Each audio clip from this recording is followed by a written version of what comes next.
এখন কথা হচ্ছে একটু আগে তানপু বলতেছিলাম, আমি শুনতেছিলাম যে ওই যে বীর অবৈধ সন্তান এই ব্যাপারটা যদি বলে অপবিশ্বাসের ভক্তরা বা অপবিশ্বাস নিজেও যদি বলতে চায় কখনো যে বীর অবৈধ, তাহলে কিন্তু জয়ের নামটা আগে আসবে।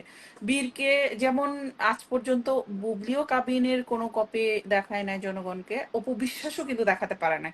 এখন আমার কথা দেখাতে হবে কেন? আমিও তো আমার কাবিন নামা কাউকে দেখাই নাই, বা ইভেন আমার আর মুসলিমদের বিয়ের কাবিন নামা লাগে না।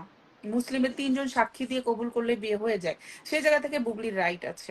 বাট অপবিশ্বাসের বিয়েটাই বরং প্রশ্নবিদ্ধ।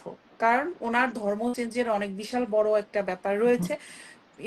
মানে মুসলিম দেশ হিসেবে বাংলাদেশের যে বিয়ের নিয়ম, তাতে অফকোর্স হয় সাকিবকে তার ধর্ম চেঞ্জ করতে হবে, না হলে অপবিশ্বাসকে তার ধর্ম চেঞ্জ করতে হবে। তারা দুজনেই কিন্তু সেটা করে নাই, সেটা নিয়ে কোনো ডিক্লারেশন নাই। এমনকি একটু আগে আমি ভিডিও শেয়ার দিয়েছি যেখানে অপবিশ্বাস নিজে বলতেছে যে হ্যাঁ আমাদের ডিভোর্স হয়ে গেছে। ডিভোর্স হয়ে গেলে তার মানে দ্বিতীয়বার বিয়ের প্রশ্ন আসতেছে, বিয়ে করতে হলে ধর্ম চেঞ্জের মানে বিষয়টা আসতেছে। তার কোনোটাই আমরা কখনোই কোথাও দেখিনি বা শুনিনি। সেটা সাকিবও ক্লিয়ার করে নাই, সেটা অপবিশ্বাসও ক্লিয়ার করে নাই। সো অবৈধ সন্তানের কথা আসলে কিন্তু সেটা জয়ের ক্ষেত্রে আগে আসে, যেহেতু জয় আগে আসছে পৃথিবীতে। তবুও আমরা বলতে চাই না, কারণ হচ্ছে তারা নিষ্পাপ, তারা শিশু, কোনো শিশুকেই আমরা, ওরা বলুক, ওরা বলতেছে কারণ ওরা নিজেরাই হয়তো বা অবৈধ, আমি এটা বলতে চাই। আমি বলতে চাই না যে জয় অবৈধ বা বীর তো অবৈধ হইতেই পারে না, আমরা বলতে চাই না, কারণ শিশু বাচ্চা, নিষ্পাপ বাচ্চা, তার মার কারণে তাদেরকে আমরা এই ধরনের কথা বলবো না। এখানে সবচেয়ে বড় কালপ্রিট, ক্রিমিনাল যাই বলি না কেন আমরা, অপরাধী হচ্ছে শাকিব খান। শাকিব খান কেন তার সন্তানদেরকে এবং সন্তানের মাদেরকে এই এত বড় বড় অপমানের হাত থেকে রক্ষা করছে না? শাকিব খান একটা বার্তা দিলে কিন্তু সব থেমে যায়, যে হ্যাঁ ওরা দুজনেই আমার সন্তানের মা, তারা দুজনেই আমার বৈধ সন্তান, এবং তাদেরকে অপমান করার রাইট কারো নাই। এবং শাকিব খান আমার মনে হয় না সে সোশ্যাল মিডিয়ার কোনো পোস্ট দেখে।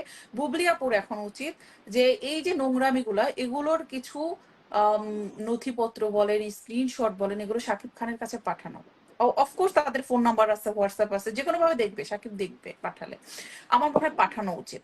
পাঠালে কি হবে, তাহলে সাকিব অন্তত এটা জানবে যে কিভাবে তার সন্তানদেরকে অবৈধ বলে তার সন্তানদেরকে অপদস্থ করা হচ্ছে সোশ্যাল মিডিয়াতে, এবং এটা ইন্ধন দাতা হচ্ছে অপবিশ্বাস নিজে। ইন্ধন দাতা এবং সাকিব খান আমার মনে হয় না সে সোশ্যাল মিডিয়ার কোনো পোস্ট দেখে। বুবলি আপুর এখন উচিত যে এই যে নোংরামিগুলা, এগুলোর কিছু আম, নথিপত্র বলেন, স্ক্রিনশট বলেন, এগুলো সাকিব খানের কাছে পাঠানো। অফকোর্স তাদের ফোন নাম্বার আছে, হোয়াটসঅ্যাপ আছে, যে কোনো ভাবে দেখবে, সাকিব দেখবে পাঠালে। আমার মনে হয় পাঠানো উচিত।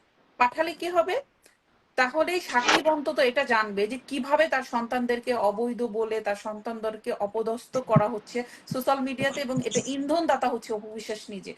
ইন্ধন দাতা যে অপবিশ্বাস নিজে, সেটার